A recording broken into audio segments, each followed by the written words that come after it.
జల్ది జల్ది వచ్చేసిన. మరి మీరు అన్ని దీపాల పండక్కి తయారు చేసుకున్నారా లేదా? టపాకులు కొనుడు అది ఇది. సరే టపాకులు కాల్చేటప్పుడు జర పైలంగా ఉండుర్రి. మరి మన వార్తలు సురు చేసేద్దాం. ముందుగా హెడ్లైన్స్ చూడుర్రి. ఉద్యోగుల ఇండ్లల్లా దీపంతైన కేసీఆర్ సార్, తెలంగాణ ఉద్యోగుల మీద హుదూద్ వరాలు. మీరా మేమా తేల్చుకుందాం, టీడీపీ టీఆర్ఎస్ ఐసీకి తైసి లడాయి. బూస్ట్ దాగిన పాల్వాయ్ సార్, ఎనర్జీ ఎక్కువై ముందే చెప్పిన ఉగాది పంచాంగం. పథకానికి పదును పెట్టిన సర్కార్, కళ్యాణ లక్ష్మి పథకం కింద 51,000 కట్నం.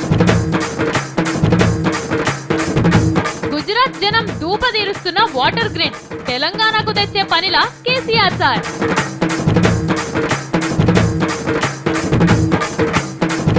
పెళ్లిళ్లు కానోళ్లే ముత్తైదువులు, దేశంలో పెరుగుతున్న బ్రహ్మచారి సీఎంలు. కోట్ల జీతంలా కొలువు కుదిరింది నాదెళ్ల సత్తెన్నకు, ఏడాదికి 515 కోట్ల జీతం. అబ్బబ్బబ్బబ్బబ్బబ్బబ్బ గిసుంటి వరాలను పుట్టు పూర్వం సంధి ఎవ్వరు యాడ చూసుండరు. కథల పుస్తకాలలో చదివిన క్యారెక్టర్లు ఇప్పుడు కండ్ల ముందటికొచ్చి నిల్చున్నట్టే ఉన్నది. అశోకుడు చెట్లు నాటెను, కర్ణుడు దానాలల్లా ఫస్ట్ ఉండెను, శిబి చక్రవర్తి మాట కోసం తొడగోసుకునేను. ఇక ఆ మాటలు బంజయ్యుర్రి. వరాల మూట దానాల కోట కేసీఆర్ సార్ మాట అని చదువుడు షురు చేయుర్రి. పురుషులందు కేసీఆర్ సార్ మహాపుణ్య పురుషుడయ్యా అని కొత్త పదాలు కైగట్టుర్రి. అబ్బబ్బబ్బబ్బబ్బా, మనిషికి గింతగనం మంచితనం ఉంటుందా? తట్టుకును నాతోనైతే అయితలేదవ్వా. సర్కార్ నౌకర్లు చేసేటోళ్లకు సారు ఎసుంటి వరాలు ఇచ్చిండో ఒక్కపారి చూడురిగా. నీ అవ్వ పుట్క ఉడితే తెలంగాణ సర్కార్ నౌకరి పుట్క పుట్టాలే. ఏం వరాలు అరే రామచంద్ర. తెలంగాణలో సర్కార్ నౌకరి చేసిన వాళ్ళ మీద మన ముఖ్యమంత్రి కేసీఆర్ సారు చిన్న వరాలు కురిపించిండా? ప్రభుత్వ ఉద్యోగ అయ్యుండి ఎవరికైనా సరిది అయినా, కాళ్ళనొచ్చినా నెత్తినొచ్చినా ఇష్టమున్న దవాఖానకు పోవచ్చు. అపోలోకి పోతారా, నిమ్స్కు పోతారా, కేర్ ఆసుపత్రికి పోతారా, యశోదకు పోతారా, ఛాయిస్ మీది ఖర్చు మాది అంటున్నాడు కేసీఆర్ సార్. బుడ్డ పైసా కూడా పెట్టుకోవద్దు ఎవ్వరు. 10 రూపాయల 10 కోట్ల అనేది సర్కారే చూసుకుంటుంది, సర్కారే కట్టుకుంటుంది అంటున్నాడు. ఉద్యోగికే కాదు, అలా ఇంట్లో ఎంతమంది ఉంటే అంతమందికి ఫ్రీగా చేపిస్తుంది సర్కారు. మళ్ళీ ఎప్పుడో కాదు, ఇది ఇయ్యాలట సందే. అందుకే హెల్త్ కార్డులు కూడా ఇచ్చుడు సురువు చేసిండ్రు అప్పుడే. ఏం తక్కువ 6 లక్షల మంది ఇండ్లలో అస్సలైన దీపావళి మూత మోగుతుంది. ఇట్లా చేస్తున్నందుకు సర్కారుకు పైకం ఎంత వస్తుందో ఎరికేనా? ఏడాదికి 297 కోట్ల రూపాయలు అవుతుంది. పోయినా సరే పైకం ఇయ్యాల కాకపోతే రేపు సంపాదించుకోవచ్చు. కానీ సర్కారు నౌకర్లు చేసేటోళ్ళు నిమ్మలంగా ఉండాలి. ఎప్పటికని మన కేసీఆర్ సార్ ఈ పని చేసిండు. ఇంత పెద్ద పని చేసినాక మన ఉద్యోగ సంఘాల లీడర్ల మనసు ఊకుంటుందా? మా మనసు దోచిన నేత, మట్టిలో మాణిక్యం, తెలంగాణ అని ముత్యం అని కోటి ఒక్క మాటలతోని పొగిడిరు కేసీఆర్ సార్ను. మాకంటే ఎక్కువ ఇవాళ ఒక ఉద్యోగ సంఘాల నాయకులకు లేనటువంటి అవగాహనని ఇవాళ ముఖ్యమంత్రి గారు ప్రకటించడం, ఎంత వైద్యమైనా ఏ హాస్పిటల్లోనైనా ఏ రకమైనటువంటి జబ్బు వచ్చినా అన్ని జబ్బులకు మా ప్రభుత్వమే బాధ్యత తీసుకొని, దేశ చరిత్రలోనే ఇట్లాంటి స్కీమ్ ఏ రాష్ట్రంలో లేదని మాకున్నటువంటి సమాచారం. అప్పుడో పారి సమ్మె చేస్తే ఆ పైసలు మిట్టితోను కట్టించిండు. మళ్ళా మొన్న డిఏ పెంచిండు, తర్వాత తెలంగాణ ఇంక్రిమెంట్ ఇచ్చిండు, ఇప్పుడు హెల్త్ కార్డులు మంజూరు చేసిండు. ఇక రేపో ఎల్లుండో పిఆర్స్ అమలు చేస్తున్నాడు. ఇవన్నీ చేస్తే తక్కువ జీతాలు అయితే ఒక్కొక్క సర్కారు నౌకరాయనకు పండుగ అంటే పండుగనే పో. ప్రభుత్వ ఉద్యోగి తెల్లారి లేస్తేనే మన ముఖ్యమంత్రి కేసీఆర్ సార్ ఫోటో చూసి లేవాలి. ఏం తక్కువ ముచ్చట్నా ఇది? తక్కువ కానుకల జనం చప్పట్లు కొట్టుండ్రు ఒకసారి మన ముఖ్యమంత్రి సార్కు, ఉద్యోగులకు కూడా. కారు సైకిల్ గుద్దుకుంటే దేనికి దెబ్బ తగులుతుంది? సైకిలే పచ్చడి అవుతుంది కదా. మరి మళ్ళన్నేంది కారు కూడా దెబ్బలు తగిలినాయి అని చెప్తుండు. ఏందో ఏమప్పో, ఏం సమజైతే లేదు. ఆ దెబ్బలేందో ఏడదలిగినాయో జర రాసుకుందాం పరి. కరెంటు పంచాయతీల ప్రతిపక్షంలో ఉన్నందుకు ధర్నాలో బొర్నాలో ఏదో ఒకటి చేసుకుంటా కాలం వెళ్ళదీస్తున్నారు వాళ్ళు. వాళ్ళ పార్టీ లీడర్లను టీఆర్ఎస్ వాళ్ళు ఎత్తుకపోయి వాళ్ళ పార్టీలో చేర్చుకుంటున్నారని మంటతోని ఉండుంటారు. ఓనీ వాళ్ళ మానాన వాళ్ళు పోతారు. పబ్లిక్ అయితే కరెంటు కావాలంటున్నారు కదా, గా సంగతి చూద్దామనేది ఇడిచిపెట్టి తెలంగాణలో ఘోరాతి ఘోరంగా దెబ్బతిన్న తెలుగుదేశం పార్టీ పామును పాలు పోసి లేపినరు. వాళ్ళు ధర్నా చేసిండ్రని వీళ్ళు ధర్నా చేసిండ్రు. అంతటితో నడిచిపోకుండా పోయి తెలుగుదేశం వాళ్ళ ఆఫీసును తలగబెట్టిండ్రు నల్లగొండల. ఏమైంది? ఇంత ఉల్టాకొచ్చింది వ్యవహారం. నల్గొండ జిల్లా బంధుకు తెలుగుదేశం వాళ్ళు పిలుపుని ఇచ్చిండ్రు. మీదికెళ్ళి టీఆర్ఎస్ పార్టీ అస్సలు నైజం ఇదే అని ప్రచారం కూడా చేస్తున్నారు. ఇట్లా చేస్తే ఎవరు గుడిచెగాలింది? మళ్ళా టీఆర్ఎస్ కార్కే కదా చుట్టుకున్నది లడాయి. కారు గుర్తులా చేరంగా మిగిలిన లీడర్లు నల్గొండకు పోతుంటే వాళ్ళని ఏడి కాన్నే అరెస్టు చేయించే వరకల్లా తతిమ జిల్లాలలో కూడా నిద్రపోతున్న తెలుగు తమ్ముళ్ళు మేల్కొనే. ఏమైతుండే వాళ్ళు నల్గొండకు పోతే? ఇదే అస్సలు మోకాని సర్కారు మీదకి దండయాత్రకు తయారాయి. ఇప్పుడు ఏం పని ఇది? ఈ తెలుగుదేశం వాళ్ళు కూడా జర ఓర్చుకోరాయి. తమాం దొరికింది కదా అని ఉరుకులాడితే తెలంగాణకు న్యాయం కాదు, నష్టం చేసిన వాళ్ళే అవుతారు. తెలంగాణలో కరెంటు కష్టం ఉన్న సంగతి మీకు ఎరకలేదా? మరి అసొంటి టైంలో మీ చంద్రబాబు సార్ తానికి పోయి జర మాకు సాయం చేయండి అని అడగొచ్చు కదా. గద అడగారు, కానీ రాజకీయం మాత్రం చేయాలనుకుంటారు. దేవునికే తెలవాలి ఈ రాజకీయాలు, మీ కథలు, మీ లెక్కలు. పాల్వాయి గోవర్ధన్ రెడ్డి సారు ఈ మధ్య పాలల్లో బూస్ట్ కలుపుక తాగుతున్నట్టున్నాడు. బుడ్డ పొరగాన్లు తాగే బూస్టు ఈయననే తాగే వరకల్లా ఎనర్జీ బాగా ఎక్కువైపోయి ఏదేదో మాట్లాడుతున్నాడు. ఉగాదికి చెప్పే పంచాంగాన్ని ఈయననే ముందుగానే ఇప్పి చెప్తున్నాడు. పాలల్లో కలిపిన బూస్ట్ ఎఫెక్టో, బూస్ట్ తగ్గిన పార్టీకి భూమి పెంచాలనో తెలియదు కానీ కేసీఆర్ సారు సీఎం కుర్చీలా ఇంకో ఏడాది ఉండు డౌటే ఉన్నది అని అంజనా మేషి తెలుసుకున్నట్టు చెప్తున్నాడు. మరి ఈ ముచ్చటేందో మా మల్లన్న చెప్తాడు నుండ్రి. బాపనోళ్ళు పంచాంగం ఎప్పుడు చెప్తారు? ఉగాది పండుగ నాడు చెప్తారు. కానీ మన కాంగ్రెస్ లీడర్ కమ్ స్వపక్ష ప్రతిపక్ష నేత పాల్వాయి గోవర్ధన్ రెడ్డి సారు ఏడాదిలో 365 రోజులు పంచాంగం చెప్తానే ఉంటాడు. నిన్న కూడా పంచాంగం చెప్పిండమ్మా. మరి ఆ పంచాంగం ఏందో ఇనుండ్రి మీరే. టీఆర్ఎస్ అంత టైం ఇవ్వదలుచుకోలేదు, నేను ఇవ్వదలుచుకోలేదు, ప్రజలు కూడా ఇవ్వదలుచుకోలేదు. నేనేమనుకుంటున్నా అంటే ఈ రోజు వాళ్ళు చేసే కార్యక్రమాల వల్ల, వాళ్ళ ఎమ్మెల్యే చేసేటువంటి బిహేవియర్స్ వల్ల గ్రామాల్లో వీళ్ళపైన ఆల్రెడీ అసహ్యం వచ్చింది. కాబట్టి ultimately this government may not lost long. 2 ఏళ్ళు 2.5 ఏళ్ళు మ్యాక్సిమం. అది ఎట్లా పడిపోతుంది అంటే ఎన్టీ రామారావు ప్రభుత్వం పడిపోయినట్టే పడిపోవచ్చు. ఇన్నరా? కేసీఆర్ సార్ సర్కారు ఇంకో ఏడాది 2 ఏళ్లలో కూలిపోతుందట. ఎందుకు సారో అంటే కేసీఆర్ సార్కు మంత్రులకు నడుమ పెద్ద గండి పడ్డది. మంత్రులను చీమల లెక్కనే చూస్తున్నాడు కేసీఆర్ సారు. సర్కార్ అంటేనే కేసీఆర్, కేసీఆర్ అంటేనే సర్కార్ అన్నట్టు చేస్తున్నాడు. ప్రజలు ఒక్కటి తలిస్తే సర్కార్ ఒక్కటి చేస్తుంది కాబట్టి సర్కార్లనే లడాయి పుట్టి ఎన్టీ రామారావు సర్కారు కూలిపోయినట్టు కేసీఆర్ సార్ సర్కారు కూడా కూలిపోతుంది అంటున్నాడు. అది కూలుతుందో కాలుతుందో తెలియదు కానీ పాల్వాయి సార్ మాత్రం పక్కా ఇన్ఫర్మేషన్ ఉన్నట్టే చెప్తున్నాడు. అయితే మీరు ఒకటి గమనించిన రైడా, పాల్వాయి గోవర్ధన్ రెడ్డి సార్ ఎప్పుడు కాంగ్రెస్ పార్టీ వాళ్ళనే తిడుతుండే, అదే పార్టీ నుండి అదే పార్టీ వాళ్ళని తిడుతుండే. మరి ఏమనిపించిందో ఏమో కానీ ఇప్పుడు టీఆర్ఎస్ సర్కార్ మీద పడ్డాడు. మొత్తం మీద వార్తలకు మాత్రం ఎక్కుతూనే ఉన్నాడు ఏదో ఒక ముచ్చట పట్టుకొని. ఇక తెలంగాణ పబ్లిక్ అందరూ నీళ్ల బిందెలు ఖాళీ చేసి నల్ల కింద పెట్టి నల్ల దిప్పేందుకు తయారుండుర్రి. కేసీఆర్ సార్ చెప్పిండు కదా, ఇక నీళ్ళు ఉరుక్కొచ్చడే ఆలస్యం ఉన్నది. ఆడ పనులు కూడా శురువైతున్నాయి. ఇక నీళ్లకు ఢోకానే ఉండదు పొర్రి. అయితే మనకంటే ముందుగాల ఈ నీళ్ల పథకం మీద రాష్ట్ర పోళ్ళు ఎన్నో పెట్టిందట. మరి అల్లకట్లా చేస్తందుకు 10 ఏళ్ళు పట్టిందట. మరి మన కేసీఆర్ సార్ ఎన్నెన్నెల్ల చేస్తాడో చూడాలి. జర అల్లకంటే జల్దీ చేసేటట్టు కొడుతుంది మన తాన వాటర్ గ్రిడ్లు పెడుతున్నామని మన ముఖ్యమంత్రి సార్ చెప్తుండు, యాదుకున్నదా? అదే నా కలల ప్రాజెక్ట్ అని కూడా చెప్పే కదా. మరి ఆ వాటర్ గ్రిడ్ అంటే ఏంది, దీని వ్యవహారం ఏంది, ఇట్లా చేస్తే అందరికి నీళ్ళు వస్తాయి అంటున్నారు. ఆ ముచ్చట ఎంతవరకు నిజం అనేది మీకు చెప్తా ఇనుండ్రి. వాటర్ గ్రిడ్ అంటే నీళ్లున్న జాగలకి వెళ్ళి నీళ్లు లేని జాగలకు సప్లై చేసుడు అన్నట్టు. ఇది 15 ఏళ్ల కిందనే మన దేశంలో చేసిండ్రు. అది కూడా మళ్ళా మన నరేంద్ర మోడీ సారే సురువు చేసిండు. గుజరాత్ రాష్ట్రంలో మొత్తం ఈ వాటర్ గ్రిడ్లతోనే నీళ్ళు విడుదల చేస్తారు. 4 కోట్ల మందికి ఇట్లా నీళ్ల సౌలభ్యం చేసిండ్రు. ఆడ ఏమున్నా లేకున్నా నీళ్ళైతే ఉండాలి కదా. అందుకే 2001లోనే మోడీ సార్ ఈ గ్రిడ్ల పని మొదలు పెట్టిండు. మెల్లగా 10 ఏళ్ల వరకల్లా మొత్తం విస్తరించిండు. పైప్ లైన్ కూడా ఏం తక్కువ 3000 కిలోమీటర్ల పైప్ లైన్ వేసిండట ఆ రాష్ట్రంలో. ఇంత ఇటాడు 2000 కోట్ల రూపాయలు ఖర్చు పెట్టిండట దీనికోసం. ఆడ నల్లాలు బందేగావు, 24 గంటలు ఇరాం లేకుండా వస్తాయి. ఆ నీళ్లు కూడా మురికి నీళ్లు, నాసువచ్చిన నీళ్లు కాదు సుమా, మంచిగా ఫిల్టర్ చేసి తీయటి నీళ్ళనే సప్లై చేస్తారు ఇళ్లకు. గొడ్డు గోదకు కూడా గింత తేడా రాకుండా మంచి నీళ్ళు దాపిస్తారు. అగో అదే మన తాన కూడా పెట్టాలని కేసీఆర్ సార్ అనుకుంటున్నాడు. మొన్న మన కేటీఆర్ సార్ కూడా మందిని ఎంటేసుకొని పోయా కదా, ఇవి చూసేస్తందుకే.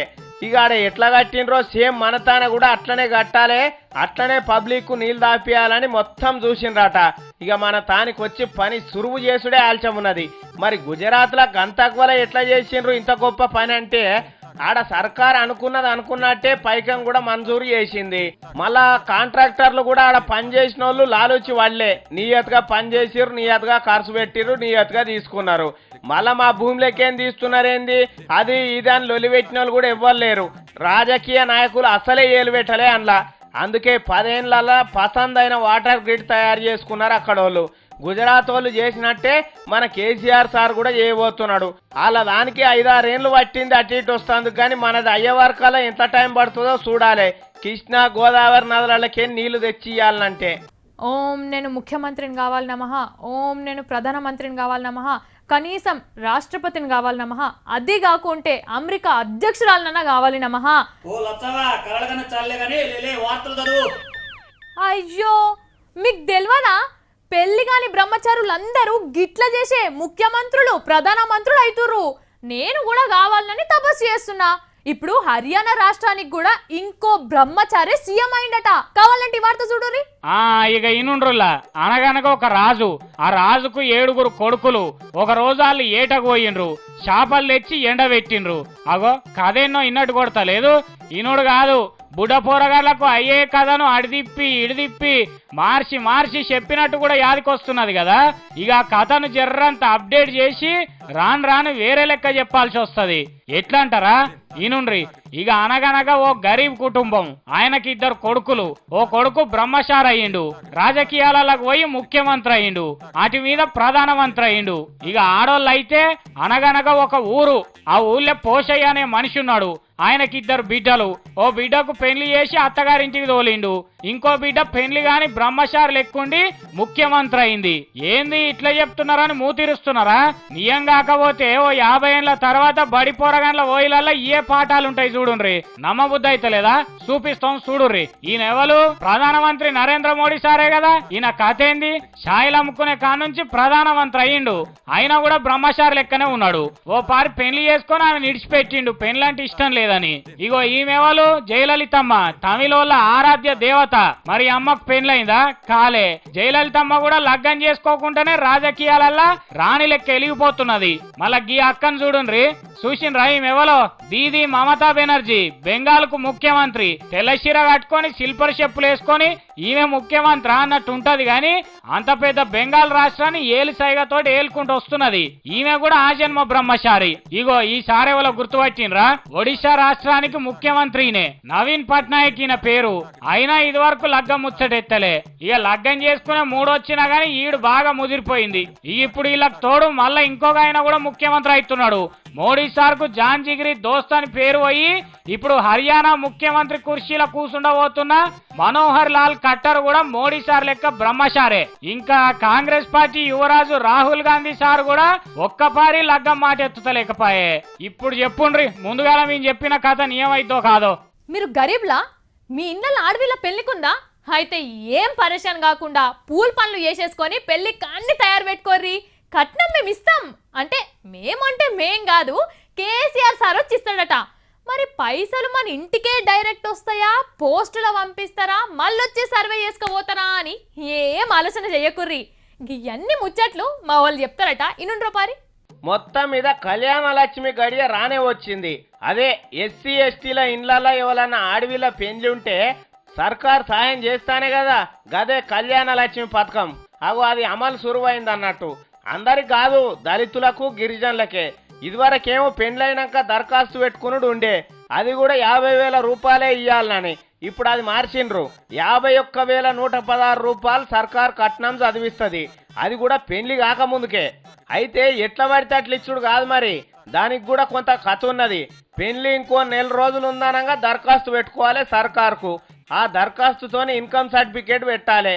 అంటే ఆ దళిత గిరిజనుల ఇంట్లో 2 లక్షల కంటే ఎక్కువ ఆదాయం ఉన్నోళ్ళు ఉండొద్దు అన్నట్టు. తమాం బీద బిక్కోళ్ళు ఉండాలి.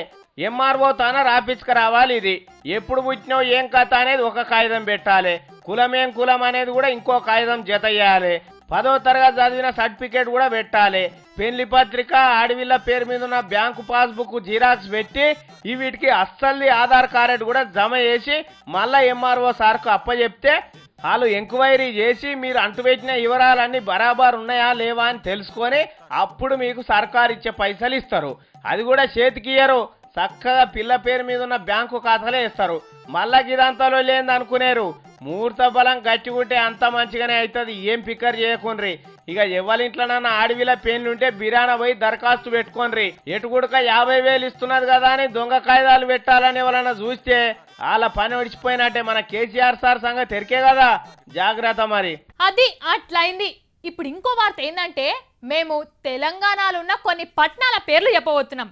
గా పట్టణాలలో ఉండేటోళ్ళు ఎవరన్నుంటే వెంటనే పండగ చేసుకోర్రి. ఒక్క దీపావళి పండగనే కాదు, దసరా, దీపావళి, ఉగాది, బోనాలు, బతుకమ్మ, రంజాన్, బక్రీద్, క్రిస్మస్ ఇట్లా అన్ని పండగలు కలిపి చేసుకోర్రి. ఎందుకంటే మీ జాతకం మారబోతుంది కాబట్టి. అదేదో అంటారు చూడు, ముట్టింది ముత్యం పట్టింది పగడమ్మని, గదే కాబోతుంది మీకు కూడా. అందుకే చెప్తున్నా, పెద్ద పండగ చేసుకోండి. చూడబోతే హైదరాబాదు, వరంగల్, కరీంనగర్, ఖమ్మము, వికారాబాదు, నిజామాబాదు ఇట్లా ఈ 6 పట్టణాలలో ఉన్న పబ్లిక్ రొట్టెలన్నీ ఇరిగి నేతి ఒట్టులో పడుతున్నట్టే ఉన్నాయి. ఇక ఎందుకట్లా అంటే ఇక ఇదివరకు సంది మీ ఉట్టుటి సిటీలు కాదట, స్మార్ట్ సిటీలు కాబోతున్నాయట. మీ సిటీలను అమెరికా, సింగపూరు, జపాను, దుబాయ్లు కాదు, అవిటి తాత లెక్క తయారు చేస్తారట మన కేంద్ర సర్కారు వాళ్ళు. దేశం మొత్తంలో 100 నగరాలను స్మార్ట్ సిటీ లెక్క తీర్చిదిద్దేందుకు మోడీ సర్కార్ నిర్ణయం తీసుకున్నారు కదా. ఇగంట్లో మన తెలంగాణ తరపున 6 పట్టణాలను స్మార్ట్ సిటీ లెక్క ఎంపిక చేసి పంపుతున్నామని మన సర్కారు వాళ్ళు కేంద్ర సర్కారు వాళ్ళ తానికి 6 పేర్లను పంపినరట. అంటే ఇక జర్ర కండ్లు మూసుకొని ఒక్క 20 ఏళ్ళు ఓపిక పడుతురా అంటే ఇప్పుడు చెత్తాచెదారంతో, మురికి వాడలతోటి, గుంటలు పడ్డ రోడ్లతో నిండిన మీ పట్టణాలు గుర్తుపట్ట రాకుండా రూపురేఖలన్నీ మారిపోతాయి అన్నట్టు. ఇప్పుడున్న మీ సిటీలన్నీ స్మార్ట్ సిటీలు అయ్యేదాకా ఊకునే ముచ్చటనే ఉండదట. ఎంత ఖర్చన్నా గానీ వెనకపోయే ముచ్చటనే లేదంటున్నారు మోడీ సర్కారు వాళ్ళు. వేల కోట్ల రూపాయలు బడ్జెట్ల కేటాయిస్తూనే ఉంటారట. ప్రతి ఇంటికి 24 గంటల నీళ్లు, నాణ్యమైన కరెంటు, ఫ్రీగా ఇంటర్నెట్ సేవలు. అబ్బో, 1 కాదు 2 కాదు, ఇట్లా చెప్పుకుండా పోతే శాంతాడంత అవుతుంది లెక్క. కాబట్టి ఇప్పటి సందే మీరు చేసుకునే పనులు చేసుకుంటేనే స్మార్ట్ సిటీలల్లో మీరు ఎట్లా బతకాలి, ఏమేమి నేర్చుకోవాలి, కంప్యూటర్లు నేర్చుకోవాలనా, ఇంటర్నెట్లు తెలుసుకోవాలనా, ఇట్లా అన్ని నేర్చుకొని తయారుండ్రి. అన్ని పనులు అయినాకనే చూద్దాం తీ అంటే కుదరది. అట్లా నేర్చుకోకుండా ఉంటిరా అంటే మీరంతా వెనకబడతారు. వెనకసిరి మీ ఇష్టం. ఇక ఈ వార్త మా మల్లన్న ఏడింటాడో అని భయం అవుతున్నది. ఎప్పుడు చూడు జీతం పెంచని ఒక్కటే లొల్లి చేస్తుంటాడు. జర మీరు మా మల్లన్న గనవడకుంటే ఈ వార్త అయ్యుండ్రి. ఏంది లచ్చం ఇట్లా మాట్లాడుతుంది అనుకుంటుర్రా? చెప్తా అయినుండ్రి. మీరెవరన్నా కైకిని కూలి చేస్తే ఎంత సంపాదిస్తారు రోజుకు? 100, 150, 500, కొంచెం ఎక్కువైతే 1000 రూపాయలు సంపాదిస్తారు. కానీ నౌకరీ చేసుకుంటా కోట్లు సంపాదించేటోళ్ళు ఎవ్వరన్నా ఉంటారా? ఉన్నాడు. అది కూడా మన తెలుగు ఆయనేనట. ఎవరో అరుచుకుందాం నడురి. అబ్బా, మన సత్తన మా దండోడు అనిపించుకున్నాడు. 1 కాదు 2 కాదు, ఏడాదికి 515 కోట్ల జీతం ఎత్తుకుంటుండట. గదే మన సత్యనాదేళ్ల సార్ లేడు, గాయననే నిరుడు మైక్రోసాఫ్ట్ అనే కంపెనీకి CEO అయిండు. అంటే గదే ఓనర్ తర్వాత ఓనర్ లెక్క అన్ని వ్యవహారాలు చూసుకునేటోడు అన్నట్టు. అంటే ఆ కుర్చీలకు ఎక్కినాక ఏడాది తిరిగే లోపట్నే సత్తన సార్ జీతం ఏం తక్కువ 10 ఇంతలు పెరిగిందట. అంటే ప్రపంచం మొత్తం ఇగో ఇంతగానం జీతం తీసుకుంటున్న వాళ్ళను ఏళ్ల మీద లెక్క పెట్టే మనుషులలో ఈయనొక్కడన్నట్టు. పోయినేడాది ఈయన తీసుకున్న జీతం దగ్గర 46 కోట్లట. ఒక్కసారి CEO కాగానే గంతగనం పెరిగింది ఈయన జీతం. మొన్ననే ఆడోళ్ళు ఎక్కువ జీతం అడగొద్దు, పని చేసుకుంటా పోతే జీతం దానంతట అదే పెరుగుతుందని నోట్ల మాట బయట పెట్టిండు. గంతే. ఆడోళ్ళని తక్కువ చేసి మాట్లాడతావా సత్యన్న? కడుపుకు అన్నం తింటున్నావా, పిజ్జా బర్గర్లు తింటున్నావా అని ఎక్కడెక్కడోళ్ళ సార్ మీద దుమ్మెత్తి పోసిండ్రు. ఇదేదో పెద్ద కథే అయ్యేటట్టున్నదని అంత వచ్చిదే. నేను ఏరే రకంగా అన్నా, మీ మనసుకు నొప్పి అయితే క్షమించుర్రి. అట్లా అనుడు నాదే తప్పని ముక్కు నేలకు రాసినంత పని చేసిండు పాపం. కానీ ఎట్లయితేంది సత్యన్న, నువ్వు నీ కర్మను నమ్ముకున్నావు. ఇగో ఇవాళ గిట్లున్నావు. శబాష్ సార్, తెలుగు వాళ్ళ పేరు నిలబెట్టినావు పో. ఇవి మరి నేను తెచ్చిన ముచ్చట్లు. మళ్ళా కొత్త ముచ్చట్లతోని మళ్ళా కలుస్తా. గప్పటిదాకా చూస్తూనే ఉండండి V6.